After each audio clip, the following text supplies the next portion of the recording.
Bet. So, but yeah, but then we had, Sergeant Walsh had just had his a baby just before deployment, and that that wrecked us a little bit as well. So not only was it one of the first casualties that we'd experienced as a unit in the Iraq campaigns, but also his willingness to give it all, even with the option of staying home with his baby. Yeah. But he's like, no, I can't. I need to go with my men, and I need to go. And then ultimately, he gave the ultimate sacrifice, and honestly, he's a hero, and everybody revered him as a great team leader, awesome guy. I didn't work with him directly, but because he was in second and I was in first platoon.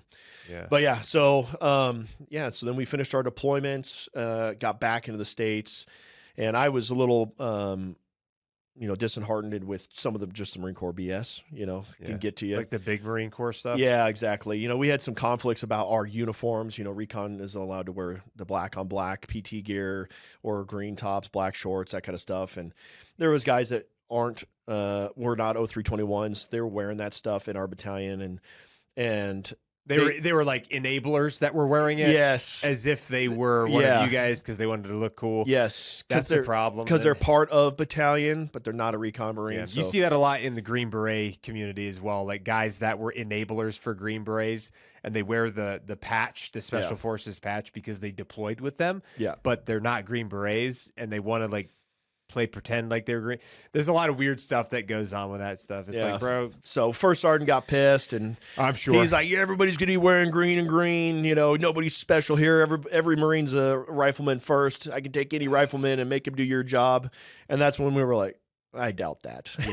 Yeah. So, but nonetheless, so we had some of those fuck games going on, and we were just all exhausted, and I was exhausted, and they were gonna do a signing bonus. I think it was like $100,000 at the time, and looking back, there's only a couple of regrets I have in life, and that's probably one of them. I wish I would have done it at least one more 4-year stint, but I didn't, and so I ended up getting out, going to college, becoming a human being again. How was that transition from going? Did you guys experience any kinetic action while you with your platoon and your unit and stuff? Yeah.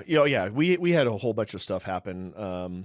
I ran point. I don't know why they put the tallest guy out front. Maybe it was a human body shield for all the short guys behind me. I don't know, but you were the tallest dude in your platoon. Yeah, oh, of course. So there's one pretty good story.